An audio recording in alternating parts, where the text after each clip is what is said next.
اما بعد فقد قال اللہ تبارک و تعالی فی سورۃ الشعراء اعوذ باللہ من الشیطان الرجیم بسم اللہ الرحمن الرحیم وانذر عشیرتک الاقربین واخفض جناحک لمن اتبعک من المؤمنین فإن عصوک فقل انی بریء مما تعملون وتوکل علی العزیز الرحیم۔ وقال تبارک و تعالی فی سورۃ الحجر لا تمدن عینیک الی ما متعنا به ازواجا منهم ولا تحزن علیہم واخفض جناحک للمؤمنین۔ وقال عز وجل فی سورۃ کہف واصبر نفسک مع الذین یدعون ربهم بالغداة والعشی یریدون وجهه ولا تعد عیناک عنهم ترید زینة الحیاة الدنیا ولا تطع من اغفلنا قلبه عن ذکرنا واتبع هواه وكان امره فرطا۔ وقال جل وعلا في سورة الانعام ولا تطرد الذين يدعون ربهم بالغداة والعشي يريدون وجهه ما عليك من حسابهم من شيء وما من حسابك عليهم من شيء فتطردهم فتكون من الظالمين وكذلك فتنا بعضهم ببعض ليقولوا أهؤلاء من الله عليهم من بيننا أليس الله بأعلم بالشاكرين وَإِذَا جَاءَكَ الَّذِينَ يُؤْمِنُونَ بِآيَاتِنَا فَقُلْ سَلَامٌ عَلَيْكُمْ كَتَبَ رَبُّكُمْ عَلَى نَفْسِهِ الرَّحْمَةَ أَنَّهُ مَنْ عَمِلَ مِنْكُمْ سُوءًا بِجَهَالَةٍ ثُمَّ تَابَ مِنْ بَعْدِهِ وَأَصْلَحَ فَأَنَّهُ غَفُورٌ رَحِيمٌ۔ وقال جل وعلا في سورة التوبة لقد جاءكم رسول من أنفسكم عزيز عليه ما عنتم حريص عليكم بالمؤمنين رؤوف رحيم۔ وقال عز وجل في سورة آل عمران فبما رحمة من الله لنت لهم ولو كنت فظا غليظ القلب لانفضوا من حولك فاعف عنهم واستغفر لهم وشاورهم في الأمر فَإِذَا عَزَمْتَ فَتَوَكَّلْ عَلَى اللَّهِ إِنَّ اللَّهَ يُحِبُّ الْمُتَوَكِّلِينَ۔ صدق اللہ العظیم۔ اس کے حصے ہیں، پہلے حصے میں 2 مقامات، دوسرے حصے میں 2 مقامات اور تیسرے حصے میں 2 مقامات، 6 جگہ سے آیات ہیں، لیکن مضامین جو ہے ان کو آپ 3 ذیلی عنوانات میں تقسیم کر سکتے ہیں۔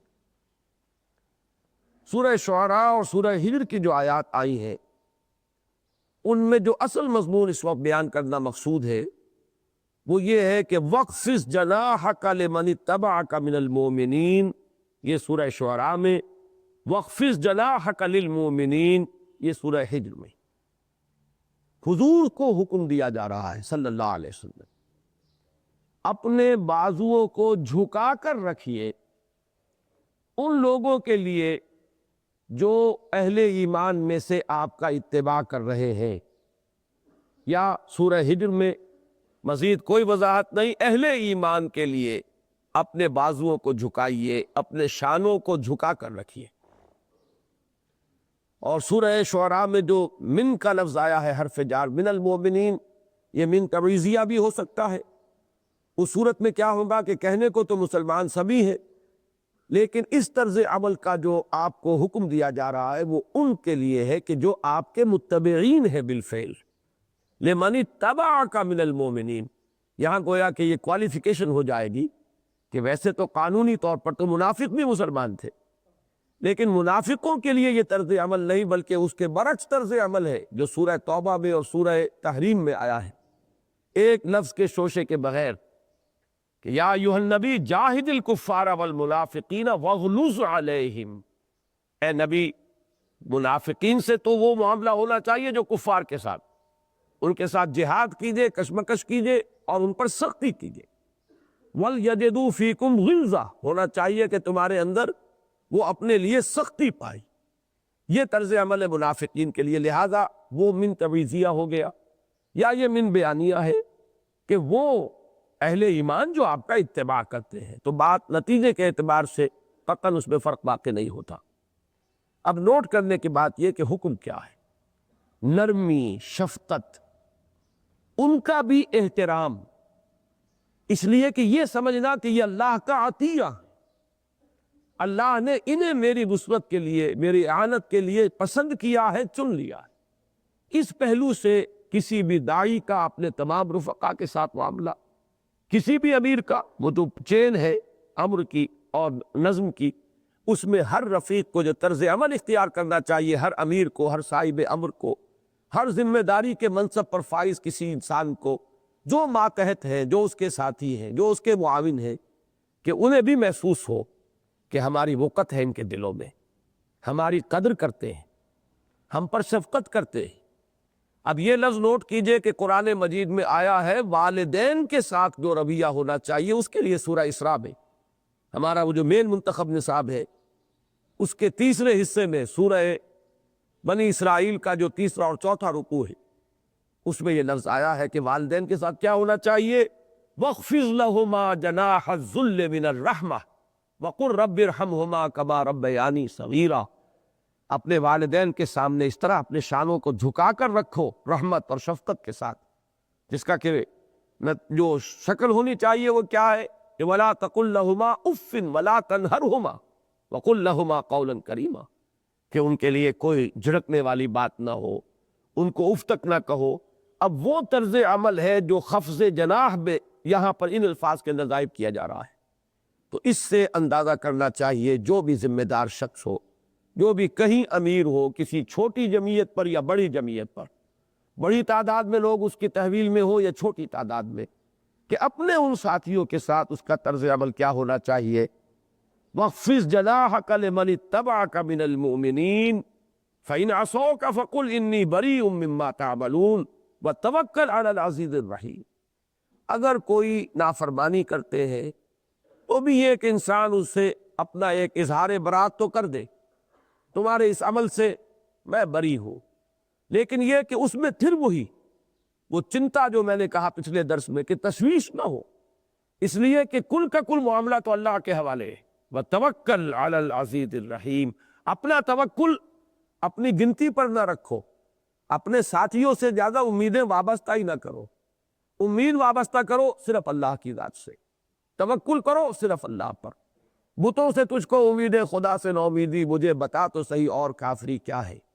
جس شخص کی امید وابستہ ہو جائے گی انسانوں سے، جب اس کے امید کے برعکس رویہ ظاہر ہوتا ہے تو اس پر رد عمل ہوتا ہے، مایوسی طاری ہوتی ہے، اس کے قوا جو ہے جواب دیتے ہیں، اعصاب شل ہو جاتے ہیں۔ اور جس کی ساری امید اللہ ہی کی ذات کے ساتھ ہے، ظاہر بات ہے کہ کسی کے طرز عمل سے کوئی افسوس ہونا وقتی طور پر، یہ تو بالکل فطری بات ہے، لیکن یہ کہ اس سے اس پر کوئی مستقل منفی اثرات مترتب نہیں ہوگے، اس لیے کہ اس کا توکل کل کا کل ہے ہی اپنے ساتھیوں پر نہیں بلکہ اپنے رب پر ہے، اللہ پر ہے۔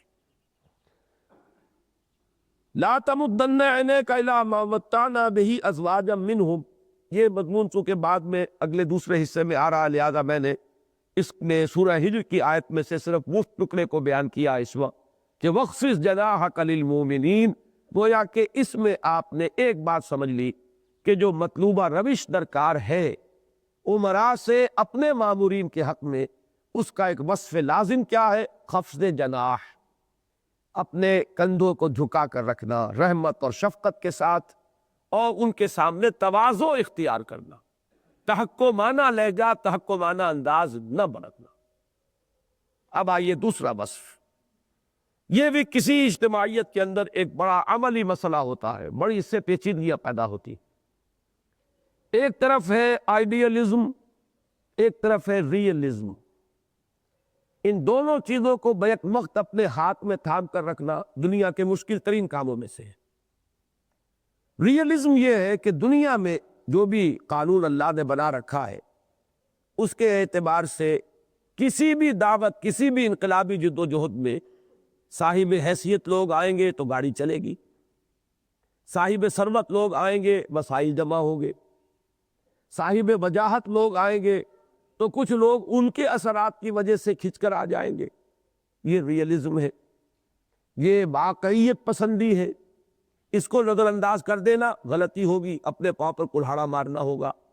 یہی وجہ ہے کہ حضور نے دعا کی خاص طور پر، اے اللہ عمرو بن شام اور عمر بن الخطاب میں سے ایک کو تو ضرور میری جھولی میں ڈال دے۔ کیوں کی؟ اس لیے کہ ان کی حیثیت ہے، پھر یہ کہ ان کا ایک کردار ہے، جو بات ایک دفعہ تسلیم کر لے اس پر کٹ مرنے کو تیار ہے۔ ایسے لوگ، با ہمت لوگ، عزیمت والے لوگ، ہمت والے لوگ آئے تو گاڑی چلتی ہے۔ پھر یہ کہ ان کا ایک مقام ہے معاشرے کے اندر۔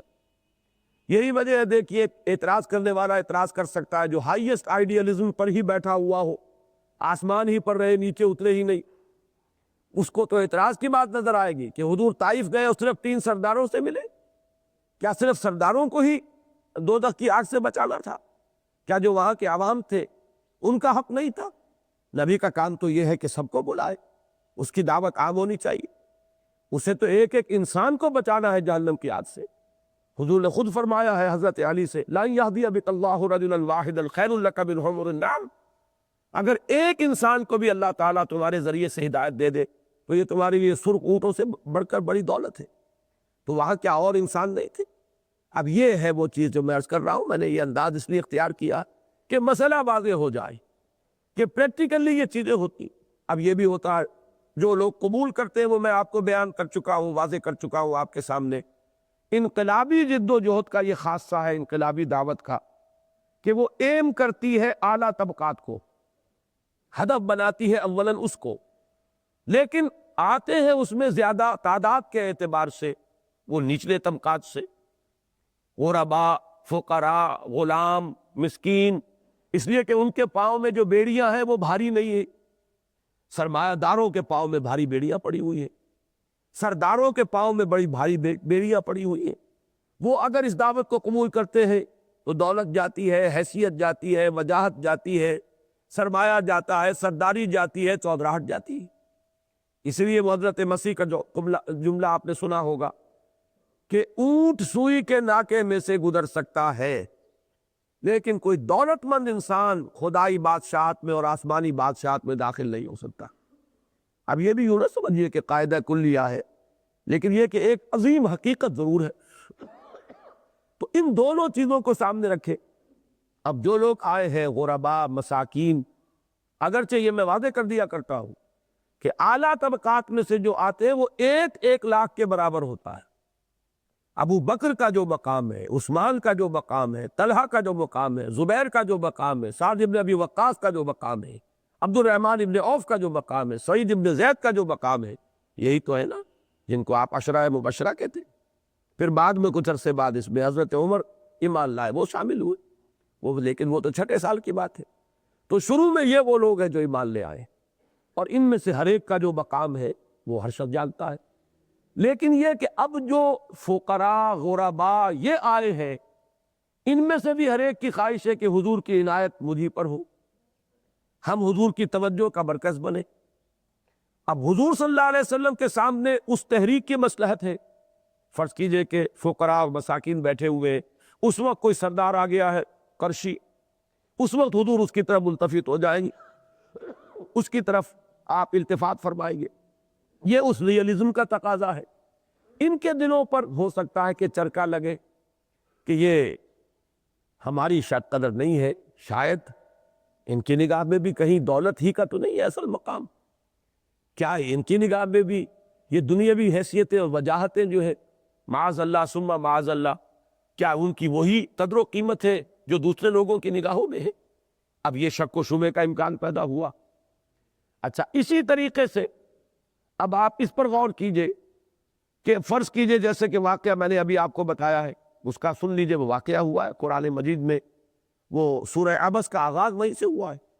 عبس وتولی ان جاءہ الاعمی وما یدریک لعلہ یزکیٰ او یذکر فتنفعہ الذکریٰ اما من استغنی فانت لہ تصدی واما من جاءک یسعی وہو یخشی فانت عنہ تلہی کلا انہا تذکرہ فمن شاء ذکرہ فی صحف مکرمۃ مرفوعۃ مطہرۃ بأیدی سفرۃ کرام بررہ۔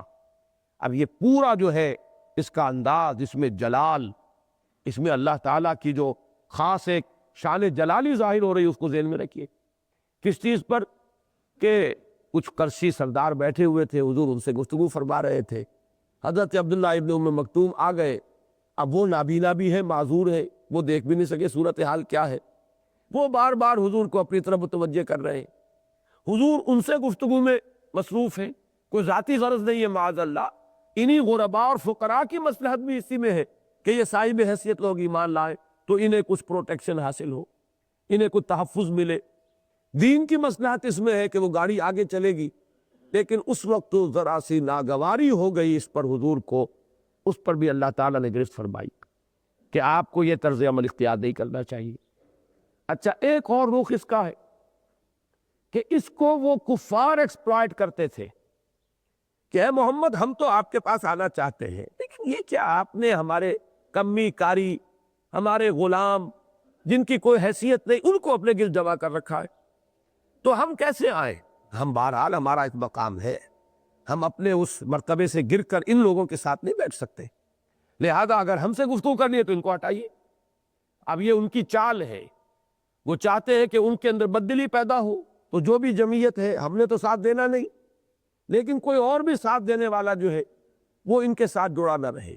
یہ واقعہ قرآن مجید میں تفصیل سے آیا ہے کہ حضرت نوح علیہ السلام سے خاص طور پر ان کے قوم کے سرداروں نے یہ کہا تھا کہ یہ جو ہے اراذلنا بادی الرائے، یہ جو تمہارے گرد جمع ہے کچھ لوگ، یہ تو ہمارے اراذل ہیں، ہمارے بڑے ہی گھٹیا درجے کے لوگ ہیں، اور بالکل جو یعنی چشم سر سے دکھائی دے رہا ہے کہ کون لوگ تمہارے گرد جمع ہو گئے.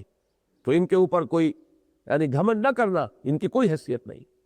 تو یہ ہے اصل میں وہ ایک اور نفسیاتی پیچیدگی کہ جو ہر تحریک کے ساتھ یہ وابستہ ہوتی ہے اور یہ مسائل عملاً پیدا ہوتے ہیں. ان میں کیا طرز عمل ہونا چاہیے؟ اس میں اگرچہ واقعہ یہ ہے کہ وہی جو میں عرض کیا کرتا ہوں کہ پل صراط ہے دنیا میں، ہر جگہ ہر معاملے میں پل صراط ہے، بال سے زیادہ باریک اور تلوار کی دھار سے زیادہ تیز راستہ. ذرا ادھر ہو جائیں گے تو تباہی، ذرا ادھر ہو جائیں گے تو تباہی. ایک طرف آئیڈیلزم ہے، ایک طرف ریئلزم ہے. ایک طرف یہ ہے کہ اصل اہمیت تو تقویٰ کی ہے، خشیت کی ہے، انابت کی ہے، ایمان کی ہے. ایک طرف یہ کہ بہرحال دنیا میں کسی چیز کی کامیابی کے دار و مدار اگرچہ ہے تو بالکل ہی اللہ پر، لیکن یہ کہ جو بھی اس کے عوامل ہیں بالفعل اس میں یہ چیزیں بھی کاؤنٹ کی جائیں گی. ان دونوں کے مابین ایک معتدل روش اختیار کرنا، اس کے لیے بڑی بیدار مغزی کی ضرورت ہے، بڑے فہم کی ضرورت ہے. اور اس میں کہیں ادھر ادھر تھوڑا بہت کوئی ہو جانا وہ اس قدر یعنی ناقابل قیاس یہ چیز نہیں ہے، بلکہ قرین قیاس ہے. اس لیے کہ اگر حضور صلی اللہ علیہ وسلم کا معاملہ ہو گیا کہ جس پر گرفت ہوئی تو تابع دیگراں چہ رسد، ان کو تو اور اس سے زیادہ 100 گنا اس کے اندر کسی بھی یعنی خطا کا امکان ان سے رہے گا. تاہم اصولی طور پر اگر بات سامنے رہے اور انسان کوشش کرتا رہے پہم کہ میں اس بیلنس کو اچیو کروں، تو اس کے لیے مفید ہوگا کہ ان مقامات کو انسان اپنے سامنے رکھے. سورہ کہف میں فرمایا وَاصْبِرْ نَفْسَكَ مَعَ الَّذِينَ يَدْعُونَ رَبَّهُمْ بِالْغَدَاةِ وَالْعَشِيِّ. یہ غدات کے لفظ کو نوٹ کر لیجئے، کتابت میں واو آتا ہے، اس میں پڑھنے میں نہیں آتا. یہ کچھ لوگ غداوتیں پڑھ لیں گے اس کو، وہ غدات ہے یہ لفظ، یہ صرف کتابت میں آتا ہے، پڑھنے میں نہیں آتا. صبح و شام وہ لوگ وَاصْبِرْ نَفْسَكَ مَعَ الَّذِينَ يَدْعُونَ رَبَّهُمْ بِالْغَدَاةِ وَالْعَشِيِّ، اور روکے رکھیے اپنے آپ کو، تھامے رکھیے اپنے آپ کو ان لوگوں کے ساتھ جو پکارتے ہیں اپنے رب کو صبح و شام. یریدون وجہہ، وہ اسی کے روح انور کے طالب ہیں، یعنی اس کی رضا چاہتے ہیں. کسی سے انسان خوش ہوتا ہے تو پورے اپنے رخ کے ساتھ، اپنے پورے چہرے کے ساتھ اس کی طرف رخ کرتا ہے اور متوجہ ہوتا ہے. کسی سے ناراض ہے آپ تو ذرا رخ دوسری طرف کر لیں گے، اور بات کریں گے بھی تو آنکھوں سے آنکھیں نہیں ملائیں گے، نگاہوں سے نگاہیں چار نہیں کریں گے، بلکہ ذرا کچھ مغایرت کے ساتھ بات جواب دے دیں گے، اس سے زیادہ التفات نہیں ہوگا. تو یہ کسی کا رخ چاہنا، یہ اس کی کیا معنی ہے؟ اس کی عنایت، اس کی شفقت، اس کی محبت، یہ التفات اس کا جو انسان طالب ہوگا. یریدون وجہہ، وہ ارادہ کرتے ہیں اس کے روح انور کا. اللہ ان سے راضی ہو جائے، اللہ کی نظر کرم ان پر ہو، وہ اس کی عنایتوں کے طالب رہتے ہیں اور صبح و شام اس کو پکارتے رہتے ہیں۔ وَلَا تَعْدُ عَيْنَاكَ عَنْهُمْ، ان سے اپنی نگاہوں کو ہٹا کر دوسروں کی طرف نہ ان کو متوجہ فرمائیے۔ آپ کی توجہ کا اصل مرکز یہ رہے، ان کی تربیت، ان کا تزکیہ، ان کو بہتر سے بہتر کرنا، ان کو اعلیٰ سے اعلیٰ مراتب تک پہنچانے کے لیے مسلسل کوشاں رہنا۔ تو ان سے اپنی توجہ کو ہٹائیے نہیں۔ ترید زینت الحیات الدنیا، یہ مشکل مقامات میں سے ہے قرآن مجید کے، لفظی ترجمہ تو یہی ہوگا، تم چاہتے ہو دنیا کی زندگی کی چمک دمک، لیکن ہم اس کی تعبیر کیا کریں گے کہ لوگوں کو یہ محسوس نہ ہو، کسی کے دل میں یہ خیال نہ آئے، لوگ یہ نہ سمجھے تمہارے ظاہری طرز عمل سے، اس لیے کہ طرز عمل کا معاملہ اللہ کے ہاں تو نیت سے ہے، انما الاعمال بالنیات، اللہ آپ کی نیت کو جانتا ہے، لیکن دنیا تو فیصلہ کرتی ہے ظاہر سے۔ آپ کے ساتھی ہو سکتا ہے کہ یہ سمجھے کہ ہماری طرف نگاہ کرم نہیں ہے، نظر التفات نہیں ہے، ان کی طرف ہے، شاید ان کے دلوں میں، ان کے دل میں بھی انہی چیزوں کی قدر و قیمت ہے۔ پھر یہ کہ ان کا معاملہ چلیے چھوڑیے، یہ تو اپنے ہیں، انہیں آپ سمجھا لیں گے، ان کی غلط فہمی کو آپ رفع کر دیں گے۔ وہ جو دوسرے کیمپ میں ہیں آپ کے مد مقابل، وہ بھی تو اس مغالطے میں مبتلا ہو جائیں گے کہ ان کی ویلیوز بھی وہی ہے جو ہماری ہے، ان کے نگاہ میں بھی انہی چیزوں کی قدر و قیمت ہے جن کی ہماری نگاہوں میں قدر و قیمت ہے۔ تو یہ در حقیقت اس اندیشے کا سد باب ہے، یہ نہیں ہے معاذ اللہ ثم معاذ اللہ کہ اللہ تعالیٰ یہاں گویا کہ الزام عائد کر رہے ہیں محمد رسول اللہ صلی اللہ علیہ وسلم پر کہ فی الواقع یہ بات ہے۔ وَلَا تَعْدُ عَيْنَاكَ عَنْهُمْ تُرِيدُ زِينَةَ الْحَيَاةِ الدُّنْيَا وَلَا تُطِعْ مَنْ أَغْفَلْنَا قَلْبَهُ عَنْ ذِكْرِنَا، اور آپ کہنا نہ مانیے ان لوگوں کا جن کے دلوں کو ہم نے اپنی یاد سے غافل کر دیا ہے۔ اغفلنا، ہم نے غافل کیا ہے، وہ اصل میں ہمارے ہاں سے ریجیکٹ ہو چکے ہیں۔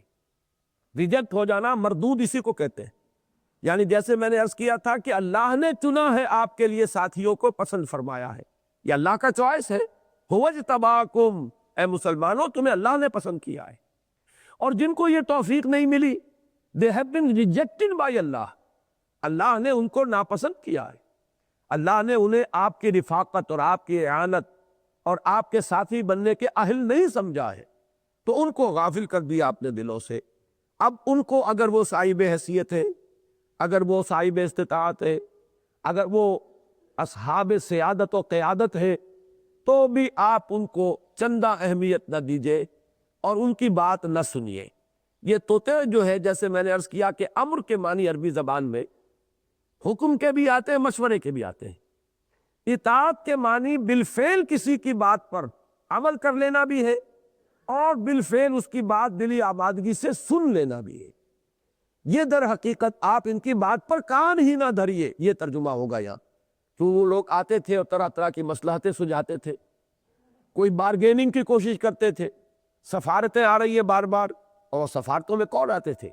ظاہر بات ہے کہ وہی کہ جو چوٹی کے لوگ تھے، مختلف جو گھرانے تھے قریش کے، ان کے سردار آتے تھے لے کر وفد کہ اے محمد یہ آفر ہماری موجود ہے، جہاں اشارہ کر دیں آپ کی شادی کر دی جائے، جتنا دولت آپ کہتے ہیں آپ کے قدموں میں ڈھیپ لگا دیں گے، اور اگر آپ بادشاہ بننے کی حوث میں ہے معاذ اللہ، تو ہمارا اگرچہ آج تک کوئی بادشاہ نہیں اور ہم بادشاہ کو تسلیم کرنے کے کوئی خوگر اور عادی نہیں ہے، حریت ہمارے مزاج کا ایک جزو لا ینفک ہے، لیکن چلیے ہم آپ کو بادشاہ مان لیں، یہ ساری آفر ہماری موجود ہے۔ تو اب یہ کہ اس طرح کی بات کو سننا جو ہے وہ بھی خطرے کی علامت، اس کے لیے تو آپ ایسا بھی نہ انداز تاثر دے کہ وہ یہ سمجھے کہ ہاں بات سن تو رہے ہیں، ہو جائے گا، یہ ذرا پانی مرنا شروع ہوا ہے، اثر ہو رہا ہے، تو امید جو ہے انسان کو غلط امید وابستہ ہو جاتی۔ وَلَا تُطِعْ مَنْ أَغْفَلْنَا قَلْبَهُ عَنْ ذِكْرِنَا وَاتَّبَعَ هَوَاهُ وَكَانَ أَمْرُهُ فُرُطًا، ان کی بات پر تو کان بھی نہ دھریے، توجہ بھی نہ فرمائیے، جن کے دلوں کو ہم نے غافل کیا ہے اپنی یاد سے، ہم نے انہیں ریجیکٹ کیا ہے، وہ راندہ درگاہ ہے، ہم نے انہیں اس مسلوب التوفیق کر دیا ہے، ان کی توفیق سلب کر لی ہے، اور وہ تو اپنی خواہشات کی پیروی کرتے ہیں، اور ان کے تمام معاملات جو ہے وہ فروتا ہے، حد سے تجاوز کر جانے والے ہر معاملے میں نظر آ رہا ہے کہ کسی حد کے وہ پابند ہی نہیں، ان کی زندگی جو ہے وہ تو ایسے ہے کہ جیسے مگٹوٹ جس کے کہ مانگ ٹوٹ چکی ہو، جیسے وہ گھوڑا دوڑے گا، اس طریقے سے یہ ان کی دوڑے ہیں دنیا میں۔ اب یہی مضمون آ رہا ہے سورہ انعام میں، وَلَا تَطْرُدِ الَّذِينَ يَدْعُونَ رَبَّهُمْ بِالْغَدَاةِ وَالْعَشِيِّ يُرِيدُونَ وَجْهَهُ، اور مت دھتکاریے، مت اپنے سے دور کیجئے ان لوگوں کو کہ جو اپنے رب کی رضا کے متلاشی ہیں اور صبح و شام اس کا نام لیتے ہیں، اس کے نام کی مالا جپتے ہیں، اس کی تسبیح و تقدیس و تحمید کرتے ہیں۔ یہ چونکہ وہ زمانہ ہے جبکہ ابھی نمازوں کا 5 وقتہ نظام ابھی قائم نہیں ہوا تھا، صبح و شام کی نمازیں جو آپ سنتے ہوں گے کہ کبھی 2 وقت کی نماز، پھر کبھی 3 وقت کی نماز۔ ابتداء میں تو صرف قیام اللیل ہی تھا، تو جب وہ آ گیا نظام سورہ بنی اسرائیل کے نزول کے بعد، وہ 5 وقتہ نماز کا نظام، تو پھر وہ بات مختلف ہو گئی۔ لیکن یہ صبح و شام سے اللہ کو پکارنے سے مراد وہ نماز ہے۔ وَلَا تَطْرُدِ الَّذِينَ يَدْعُونَ رَبَّهُمْ بِالْغَدَاةِ وَالْعَشِيِّ يُرِيدُونَ وَجْهَهُ مَا عَلَيْكَ مِنْ حِسَابِهِمْ مِنْ شَيْءٍ وَمَا مِنْ حِسَابِكَ عَلَيْهِمْ مِنْ شَيْءٍ۔ یہ اپنے ذہن میں نوٹ کر لیجئے، ہمارے سابقہ درس میں جو آیا تھا کہ عَلَيْهِ مَا حُمِّلَ وَعَلَيْكُمْ مَا حُمِّلْتُمْ، وہاں خطاب کس سے تھا؟ اہل ایمان سے۔ لوگوں، ان پر یعنی حضور پر ذمہ داری ہے، وہ جس کا بوجھ ان پر ڈالا گیا وہ اس کے مسئول ہوگے، اور تم مسئول ہوگے اس ذمہ داری کے کہ جو تم پر عائد کی گئی۔ یہاں جو ہے معاملہ حضور سے خطاب ہے اور اہل ایمان کو بصیغہ غائب جو ہے ان کا ذکر ہے۔ ما علیک من حسابہم من شیء، آپ پر ان کے حساب کی کوئی ذمہ داری نہیں ہے کچھ بھی، وہ کیا کرتے ہیں کیا نہیں کرتے وہ اپنا حساب اللہ کے ہاں دیں گے، آپ پر کوئی ان کی طرف سے جواب دہی نہیں۔ وما من حسابک علیہم من شیء، نہ آپ کے حساب میں سے کسی چیز کی مسئولیت ان پر ہے، آپ کو اپنا کام کرنا ہے۔ آپ کا کام کیا ہے؟ ان علیک الا البلاغ، پہنچا دینا ہے۔ اب کون قبول کر رہا ہے کون رد کر رہا ہے، اس کی کوئی جواب دہی آپ سے نہیں ہے۔ ابو جہل نے کیوں نہیں مانا، بلال نے کیوں مان لیا، اس سے آپ کا کیسا روکا؟ یہ معاملہ یا ان کا ارادہ یا اللہ کی توفیق، 2 ہی فیکٹرز ہیں۔ آپ کا کام تھا پہنچا دینا، آپ پہنچانے میں کوئی کمی نہ کیجئے، اور وہ بلا کب و کاس بھی پہنچائیے اور بلا تفریق پہنچائیے، سب کو پہنچائیے۔ لیکن یہ کہ اب کس کو اللہ نے توفیق دی وہ اللہ بہتر جانتا ہے کون اس کا اہل تھا، کس کو اللہ نے ریجیکٹ کر دیا وہ بھی اللہ بہتر جانتا ہے کہ کون ریجیکٹ کیے جانے ہی کے قابل تھے۔ نہ آپ کے ذمے ان کے حساب میں سے کوئی شے ہے، نہ ان پر آپ کے حساب میں کسی چیز کی ذمہ داری ہے۔ فَتَطْرُدَهُمْ، تو اگر آپ انہیں دھتکار دیں گے، فَتَكُونَ مِنَ الظَّالِمِينَ، تو آپ معاذ اللہ ظالموں میں سے ہو جائیں گے۔ وَكَذَلِكَ فَتَنَّا بَعْضَهُمْ بِبَعْضٍ، اسی طرح تو ہم نے ان میں سے بعض کو بعض کے ذریعے سے آزمایا ہے، یہ بھی ایک آزمائش ہے ہماری طرف سے۔ لِيَقُولُوا، تاکہ یہ کہیں، أَهَٰؤُلَاءِ مَنَّ اللَّهُ عَلَيْهِم مِّن بَيْنِنَا، کیا یہ ہیں وہ لوگ جن پر اللہ نے ہمارے مابین میں سے جن پر بڑا احسان فرمایا؟ یہ ہے، اگر کوئی اچھی بات ہوتی تو ہم قبول کرتے۔ یہ لوگ کمی کاری لوگ، بیکاری لوگ، غلام لوگ، بے حیثیت لوگ، یہ ہیں لوگ جن پر اللہ کا کرم ہوا، تو پہلے کیوں نہیں کرم ہوا ان پر؟ ایسے ہی اللہ کے لاڈلے اور پیارے تھے تو کیوں انہیں مفلسی میں ڈالا ہوا تھا؟ کیوں ان کے اندر ان کو جو فاقوں میں مبتلا کیا ہوا تھا؟ کیونکہ ان کی دلیل یہ ہوتی تھی کہ اگر کسی کو دنیا میں کوئی حیثیت حاصل ہے تو یہ دلیل ہے اس کی کہ اللہ اس پر مہربان ہے۔ تو اگر اللہ ہم پر مہربان ہے تو کیسے ممکن تھا کہ یہ شے اگر واقعتاً قیمتی ہوتی تو ان کو دیتا؟ جن کو پہلی قیمتی چیزیں دی ہوئی ہیں انہی کی قیمت اور قیمتی شے عطا کرتا، یہ نعمت جو ہے ہمیں ملتی۔ یہ ہے وہ بات جس کو یہاں ذکر کیا کہ اللہ نے ان کو ان کے ذریعے سے آزما لیا، وہ ان کے لیے ایک آڑ بن گئے، اوٹ بن گئے، اس حق کے پہچاننے میں ایک رکاوٹ بن گئے ہیں۔ وَكَذَلِكَ فَتَنَّا بَعْضَهُمْ بِبَعْضٍ لِيَقُولُوا أَهَٰؤُلَاءِ مَنَّ اللَّهُ عَلَيْهِم مِّن بَيْنِنَا أَلَيْسَ اللَّهُ بِأَعْلَمَ بِالشَّاكِرِينَ، تو کیا اللہ تعالیٰ خوب واقف نہیں ہے اپنے ان بندوں سے کہ جو شکر کرنے والے ہیں، جو اصل قدر و قیمت جو ہے اس پیغام کی، اس قرآن کی، اس حق کی جو پیش کیا جا رہا ہے واقف ہے، اور اس کا شکر ادا کرنے والے ہیں۔ وَإِذَا جَاءَكَ الَّذِينَ يُؤْمِنُونَ، اب یہ اضافی بات آ رہی ہے، میں نے چونکہ نمبر 2 لگوایا تھا، اس کی حد تک تو بات پوری ہو گئی۔ سورہ کہف میں جو مضمون آیا تھا سورہ انعام کی اس آیت میں آ چکا۔ اب ایک آیت اور ہے جس میں وہی نقشہ آ رہا ہے کہ جو پہلے حصے میں تھا، شفقت کا، تبشیر کا۔ جہاں انذار ہے وہاں تبشیر بھی تو ہے۔ اپنے ساتھیوں کے لیے آپ مبشر تھے، بشارتیں دینے والے، حوصلہ افزائی فرمانے والے۔ بشارت کے اور کون مستحق ہوں گے؟ جبکہ رسول بشیر بھی ہے، نذیر بھی ہے۔ انذار ان کے لیے ہے تو بشارت ان کے لیے، اس کی ایک مثال ہے۔ وَإِذَا جَاءَكَ الَّذِينَ يُؤْمِنُونَ بِآيَاتِنَا، اور اے نبی جب آپ کے پاس آئیں ہمارے وہ بندے جو ہماری آیات پر ایمان رکھتے ہیں، فَقُلْ سَلَامٌ عَلَيْكُمْ، تو آپ ان سے کہا کیجئے تم پر سلامتی ہو۔ اب یہ اعزاز اور اکرام، ان کی قدر و منزلت۔ سلام علیکم کتب ربکم علی نفسہ الرحمہ، تمہارے رب نے اپنے اوپر واجب کر لی ہے رحمت۔ اللہ تعالیٰ کی رحمت قد تمہارے لیے، قد وجبت، تمہارے لیے واجب ہو چکی ہے۔ اللہ نے لکھ لی ہے اپنے اوپر رحمت۔ وہ کیا ہے؟ انہ من عمل منکم سوءا، وہ یہ ہے کہ تم میں سے جو کوئی کسی بری حرکت کا ارتکاب کر بیٹھے گا، منکم ہے یا اہم، جن لوگوں نے تو رخی غلط اختیار کیا ہوا ہے، اب ان کی کوئی نیکی بھی ہے تو وہ کسی کھاتے میں نہیں۔ تم سیدھے راستے پر آ گئے، تم نے رخ درست کر لیا، تم نے وہ منزل طے کر لی کہ انی وجہت وجہی للذی فطر السماوات والارض حنیفا۔ تو اب اگر تم میں سے کسی سے کسی وقت کوئی خطا سرزد ہو جائے، کوئی غلط حرکت صادر ہو جائے، کوئی برائی جو ہے اس کا تم ارتکاب کر بیٹھو، بے جہالت، جہالت کے ساتھ۔ یہ جہل کے معنی اردو میں تو صرف جہالت کہتے ہیں ان پڑھ ہونے کو، ناواقف ہونے کو۔ عربی میں وہ مفہوم بھی ہے لیکن وہ تابع ہے، اصل جو ہے وہ ہے جذباتی ہونا، انسان کا مشتعل مزاج ہونا۔ ابو جہل اسی لیے وہ کہلاتا تھا کہ وہ بہت مشتعل مزاج، بڑا اکھڑ مزاج انسان تھا۔ تو یہ جو ہے جہالت، تو کہیں جذبات کی رو میں بہہ گیا انسان، اس وقت کوئی غلط حرکت سرزد ہو گئی، یا کوئی چیز عدم معافیت کی وجہ سے اگر کسی انسان سے غلط حرکت سرزد ہو جائے، ان دونوں کو ذہن میں رکھیے۔ ثم تاب من بعدہ، پھر وہ توبہ کرے اس کے بعد، وہ اصلح، اور اصلاح کر لے، رویے کو درست کر لے۔ یہ نہیں کہ پرنالہ وہی بہتا رہے۔ یہ توبہ کا پورا تصور، پوری بحث تفصیل کے ساتھ سورۃ الفرقان کے آخری رکوع کا جو ہمارا درس ہے مین منتخب نصاب کا، اس میں آ جاتا ہے، یہاں اس کی وضاحت کی ضرورت نہیں۔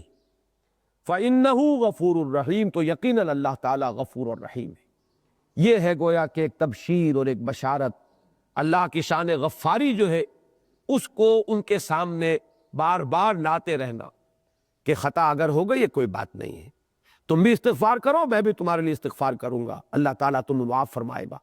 تو یہ جو ہے حوصلہ افزائی اہل ایمان کے حق میں امراء کی طرف سے ہوتی رہنی چاہیے۔ اب تیسرا حصہ، اس میں بھی وہی کیفیت جو پہلے حصے میں آئی تھی، یہاں اب اور زیادہ نمایاں ہو کر، اور داڑھی شکل میں، اور نکھر کر اور ابھر کر آ رہی۔ ایک آیت تو یہ سورہ توبہ کی آیت ہے، آخری حصے میں ہے اس کے، اور بہت ہی پیاری آیت ہے۔ حضور صلی اللہ علیہ وسلم کا جو معاملہ تھا اہل ایمان کے ساتھ، اس کی اتنی خوبصورت، اتنی پیاری تعبیر شاید آپ کو کہیں اور نہ ملے۔ پھر یہ کہ اسی کا ایک عکس ہونا چاہیے کسی داعی حق کے اندر اپنے ساتھیوں کے لیے، کسی بھی چھوٹے یا بڑے امیر کے لیے، اپنے مامورین کے لیے یہی کیفیات مطلوب ہے۔ اس لیے کہ اسوہ تو محمد کا ہے صلی اللہ علیہ وسلم، ہمیں چلنا تو آپ کے نقش قدم پر ہے۔ لَقَدْ جَاءَكُمْ رَسُولٌ مِّنْ أَنفُسِكُمْ، لوگوں آ گئے ہیں تمہارے پاس ایک رسول تم ہی میں سے۔ یہ اب من انفسکم جو ہے اس کے درجات ہوں گے، یہ تو سمجھیے کہ ہم ان میں نہیں ہیں۔ یعنی قریش کے لیے یہ نہایت گاڑھی شکل میں ہے، بلکہ اس سے بھی زیادہ گاڑھی شکل میں بنو ہاشم کے لیے، وہ گویا کہ مصداق اول ہو گئے کہ انہی میں سے ہے۔ پھر بنو ہاشم کون ہے؟ وہ ایک گھرانہ ہے قریش کا، تو قریش میں سے ہے۔ دوسرے درجے میں وہ منکم جو ہے من انفسہم، ان کے اس میں آ گئے۔ تیسرے درجے میں امیین اہل عرب بنی اسماعیل وہ آ گئے۔ چوتھے درجے میں پوری نوع انسانی، آخر وہی، وہ بھی آپ بھی بنی آدم میں سے ہیں، آدم کی اولاد ہیں، حوا کے بیٹے ہیں، پوری نوع انسانی ہی میں سے ہے۔ اس اعتبار سے درجہ بدرجہ یہ کیفیت جو ہے اس کے اندر تمام نوع انسانی شریک ہو جائے گی۔ لَقَدْ جَاءَكُمْ رَسُولٌ مِّنْ أَنفُسِكُمْ، اب یہ ہے اصل میں عزیز علیہ ما عنتم، بہت شاق گزرتی ہے ان پر وہ چیز جو تمہیں نقصان دہ ہو، تم پر بھاری پڑ رہی ہو، تمہارے لیے تکلیف دہ ہو۔ عزیز علیہ، وہ ان پر بہت بھاری ہے، وہ تو تمہارے لیے بہتر سے بہتر چاہتے ہیں، اعلیٰ سے اعلیٰ چاہتے ہیں۔ اگر تمہیں وہ کھینچ رہے ہیں تو خیر کی طرف کھینچ رہے ہیں، ترغیب دے رہے ہیں تو بھلائی کے لیے دے رہے ہیں۔ بظاہر تمہیں نظر آ رہا ہے کہ جیسے کہ حدیث میں آیا ہے کہ جنت جو ہے وہ تو ایسی چیزوں سے گھیر دی گئی ہے کہ جو نفس انسانی کو پسند نہیں ہے، لیکن یہ کہ یہ جو کانٹوں بھری باڑ ہے اس کو کراس کرو گے تو جنت میں داخل ہوگے۔ وہ اگر تمہیں ان کانٹوں بھری باڑ کی طرف لے جانا چاہ رہا ہے تو در حقیقت تمہیں اس جنت کی طرف لے جانا چاہ رہا ہے۔ عزیز علیہ ما عنتم حریص علیکم، اور تم پر بہت ہی حریص، یعنی تمہارے لیے ہر خیر کے طالب، ہر بھلائی کے جویا چاہتے ہیں۔ اور یہاں پر ذرا نوٹ کیجئے گا، ابھی یہاں اہل ایمان کی تخصیص نہیں ہے، اہل ایمان کی تخصیص آگے چل کر آئے گی۔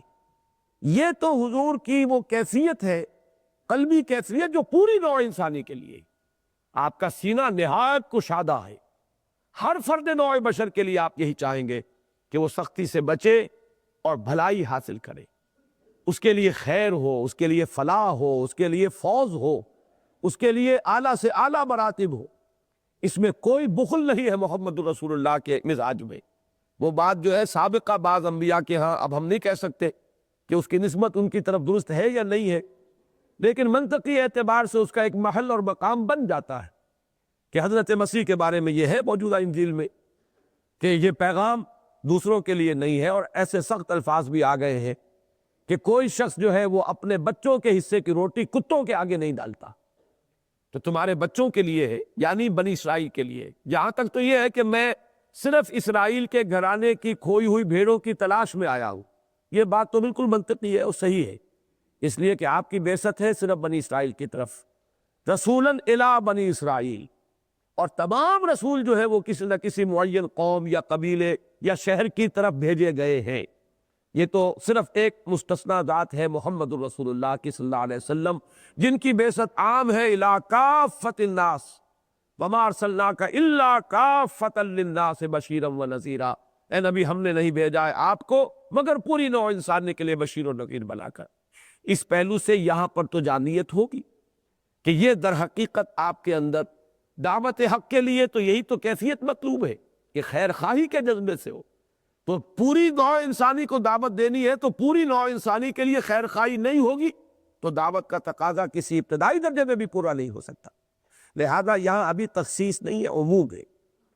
لَقَدْ جَاءَكُمْ رَسُولٌ مِّنْ أَنفُسِكُمْ، اسی لیے میں نے وہ بنی ہاشم سے لے کر اور بنی آدم تک پورا دائرہ جو ہے اس کا وسیع کیا۔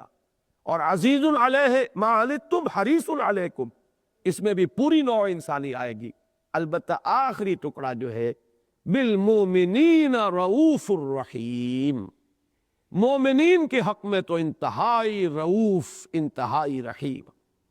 اب یہ الفاظ جو ہے ان پر مکمل بحث تو ہوتی ہے سورہ حدید کے چوتھے رکوع کے ضمن میں۔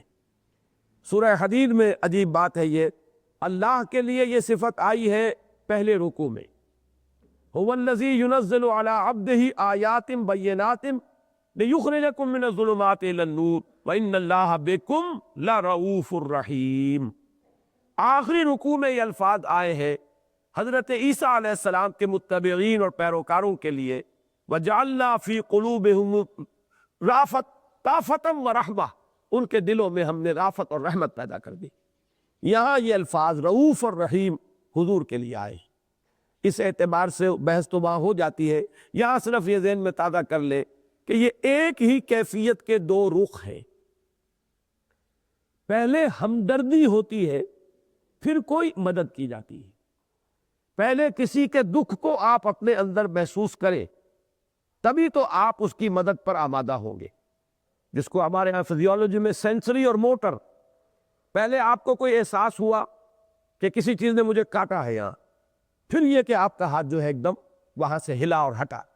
یہ بڑا لمبا ایک عمل ہے، یہاں سے سنسیشن گئی دماغ تک، دماغ نے اس کو، وہ کمپیوٹر نے انٹرپریٹ کیا کہ کوئی شاید تکلیف دہ ہے وہاں سے ہاتھ کو فوراً جھٹک دینا چاہیے، وہاں سے آرڈرز جو ہے ایشو ہوئے، اور وہ نرس کے ذریعے سے، موٹر نرس کے ذریعے سے وہ ان عضلات تک پہنچے کہ یہ حرکت کرو تاکہ یہ ہاتھ یہاں سے ہٹ جائے۔ تو یہ ایک سینسری اور ایک موٹر پارٹ ہے ہمارا، یہ جو ایکشن ہے اس کا۔ اسی طریقے سے ایک ہے یہ سینسری، اس کا پہلو کہ آپ نے کسی کے دکھ کو اور درد کو اپنے اندر محسوس کیا۔ خنجر چلے کسی پہ تڑپتے ہیں ہم امیر، سارے جہاں کا درد ہمارے جگر میں ہے۔ یہ ہے عزیز علیہ ما عنتم کا مظہر، یہ رافت ہے۔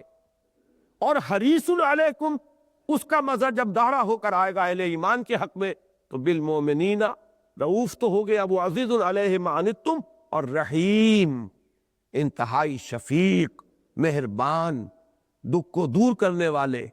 یہ ہے نبی اکرم صلی اللہ علیہ وسلم کی شان اہل ایمان کے حق میں۔ اسی کا ایک عکس، جو بھی آپ کے نقش قدم پر چلنے کے لیے کسی لوگوں کو دعوت دیتا ہے، بلاتا ہے، وہی اس کا ایک عکس اسے پیدا کرنا ہوگا اپنے اندر۔ مجھے اقبال نے بھی کہا ہے کہ جو قافلے کا سالار ہوتا ہے، اس کی اصل متاع کیا ہے؟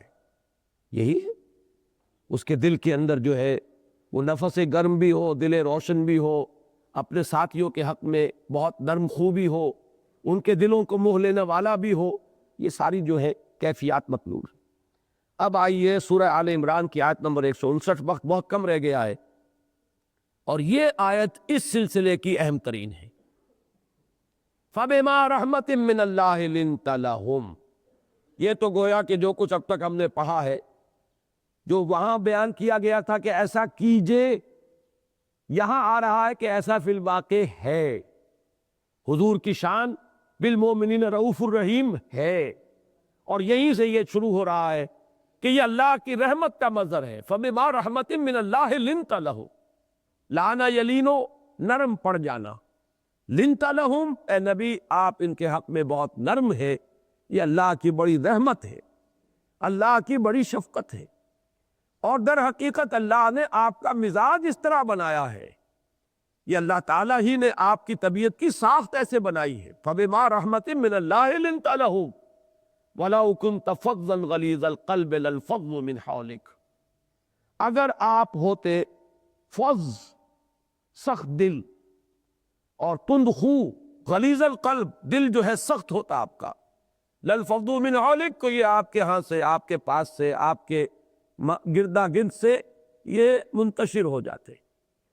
کوئی کارواں سے ٹوٹا، کوئی بدگماں حرم سے، کہ امیر کارواں میں نہیں خوئے دل نوازی۔ یہ دل نوازی جو ہے، اور اسی کو کہا ہے کہ ہجوم اتنا ہے کیوں، میں خانے میں اتنے لوگ کیوں جا رہے ہیں؟ فقط یہ بات کہ پیر مغاں ہے مرد شفیق یا مرد خلیق، کہ وہاں جو ہے وہ ذرا خوش خلق ہے آدمی جو بیٹھا ہے، اس لیے لوگ کھینچے چلے جا رہے ہیں۔ اور اگر داعی حق جو ہے وہ تند خو ہو اور سخت دل ہو، تو وہ لوگ جو ہے وہ منتشر ہو جائیں گے۔ فَبِمَا رَحْمَةٍ مِّنَ اللَّهِ لِنْتَ لَهُمْ وَلَوْ كُنْتَ فَظًّا غَلِيظَ الْقَلْبِ لَانفَضُّوا مِنْ حَوْلِكَ۔ اب ہے اصل حصہ، کیا کرنا چاہیے؟ نرمی تو آپ کے اندر ہے، اس نرمی کا ظہور اب 3 کام ہے جو آپ کو گنوا کر بتائے جا رہے ہیں، بلکہ 4 سمجھیے۔ نمبر 1، فَاعْفُ عَنْهُمْ، آپ ان کو معاف کرتے رہا کریں۔ اس کو اچھی طرح سمجھ لیجئے، اس کی ضرورت ہے ہر صاحب امر کو، ہر امیر کو، چھوٹا ہو یا بڑا۔ میں پہلے آپ کو سورہ تغابن کی آیت سنا چکا ہوں، وَإِن تَعْفُوا وَتَصْفَحُوا وَتَغْفِرُوا فَإِنَّ اللَّهَ غَفُورٌ رَحِيمٌ۔ وہاں ہم یہ کہتے ہیں کہ بچوں کی، اہل و عیال کی تربیت کے لیے یہ معاف کر دینے کی جو خو ہے، یہ نہایت مؤثر ہے۔ ہر وقت کا دنگا، ہر وقت کا فساد، ہر وقت کی ڈانٹ ڈپٹ اٹھتے بیٹھتے کی جھڑکی، ایک ماحول جو ہے گھر کے اندر پیدا کر لینا جیسے میدان کارزار ہے، اس کا فائدہ نہیں نکلتا، اس کا الٹا نتیجہ نکلتا ہے۔ ضد، ہٹ درمی، اصرار اپنی غلطی پر، یہ اس کا نتیجہ نکلے گا، اور انسان ڈھیٹ ہو جاتا ہے، بے حیا ہو جاتا ہے، شرم جو ہے اس کے پردے چاک ہو جاتے۔ اس کے بجائے اسی لیے 3 الفاظ آئے، وَإِن تَعْفُوا وَتَصْفَحُوا وَتَغْفِرُوا فَإِنَّ اللَّهَ غَفُورٌ رَحِيمٌ۔ تو یہاں پر بھی حکم دیا فَاعْفُوا عَنْهُمْ، ان کو معاف کیا کیجیے۔ اس میں جس بات کو نوٹ کرنا ہے کہ یہ شعوری فیصلہ ہو انسان کا، شعور کے ساتھ۔ کیوں کہہ رہا ہوں کہ اپنے دل پہ کوئی میل آیا ہو تو اسے دھوئے، ورنہ یہ کھردری سطح جو ہے اس پر میل جمع ہوگا۔ لہذا اس کو دل میں آدمی شعوری طور پر فیصلہ کرے کہ میں نے معاف کیا، اور اپنے دل میں سے شعوری طور پر کوشش کرے کہ اس ملال کو نکال دے۔ نمبر 2، وَاسْتَغْفِرْ لَهُمْ، ان کے لیے اللہ سے بھی استغفار کیا کرو۔ یہ دوسرا حصہ ہے، اور یہ منطقی نتیجہ پہلے کا، اس لیے کہ دعا اللہ سے اسی وقت ہوگی جب دل صاف ہوگا۔ اس لیے کہ دعا کا جو اصل جوہر ہے وہ در حقیقت اخلاص ہے۔ اخلاص نہیں تو دعا ہی نہیں، وہ تو ایک رسم ویلیو پوری کر دی۔ دعا کا جوہر اخلاص، فَادْعُوا اللَّهَ مُخْلِصِينَ لَهُ الدِّينَ۔ یہ اخلاص جو ہے جب تک اس شخص کے لیے آپ کے دل میں فی الواقع پیدا نہیں ہوا، تو چاہے آپ نے رٹے ہوئے الفاظ زبان سے کہہ دیے، استغفار کا ادا نہیں ہوا۔ فَاعْفُ عَنْهُمْ وَاسْتَغْفِرْ لَهُمْ، اللہ سے بھی معافی چاہو۔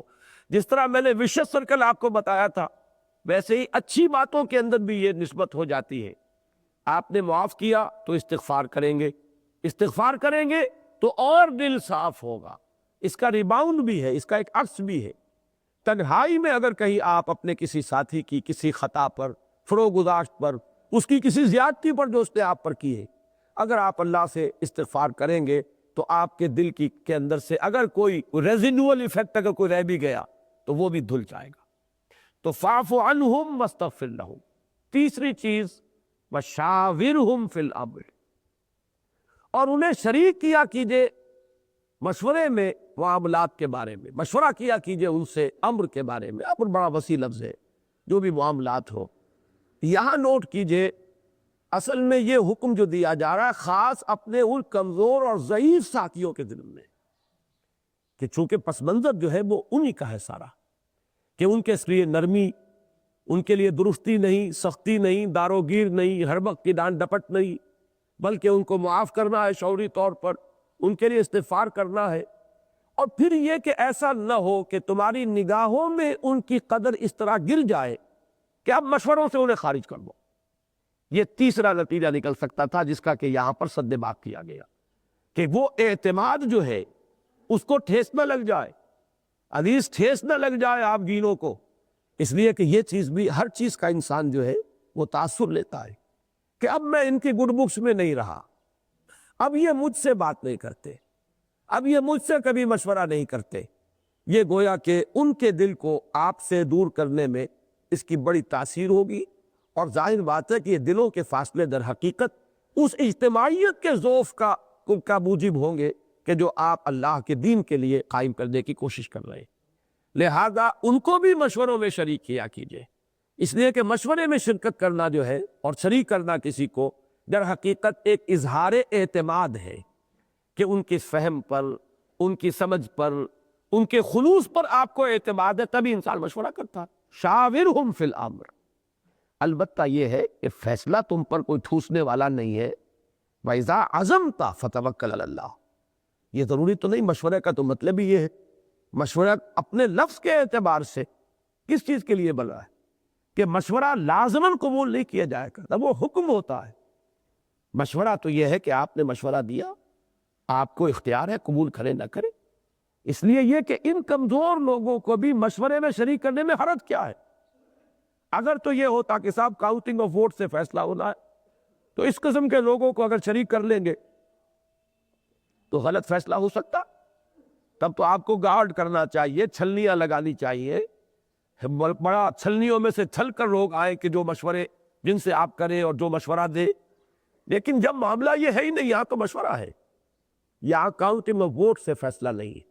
لہذا اس خطرے کا جو اندیشہ ہو سکتا ہے اس کا بھی گویا کہ ازالہ کر دیا گیا کہ وہ بات یہاں نہیں ہے. آپ ان کے اعتماد کو بحال رکھنے کے لیے انہیں مشوروں میں شریک کریں، باقی فیصلہ تو آپ کے ہاتھ میں ہے. فیضا عزمتا، بہت سے لوگوں نے یہاں خواہ مخواہ کھینچ تان کی ہے، اور یہ کہ وہ لازم ہے اور فیصلہ مشورہ جو ہے اس کا قبول کیا جانا، اور گویا کہ یہاں پر جو ہے وہ ان کے نزدیک یہاں لفظ ہونا چاہیے تھا فیضا عزمتم. اللہ تعالیٰ شاید بھول گیا اور وہ ایک میم لگانا جو ہے یاد نہیں رہا اس کو. اور اگر یقین یہ ہو کہ یہ اللہ کا کلام ہے، اس کا کوئی ایک سوچا بھی ایسے ہی نہیں آگے آیا، الٹ اپ نہیں آگے آئے. زیر ہر لفظ غالب کی دام میں خانہ اور گنجینہ معنی کا طلسم اس کو سمجھیو جو لفظ کے غالب میرے اشعار میں آوے.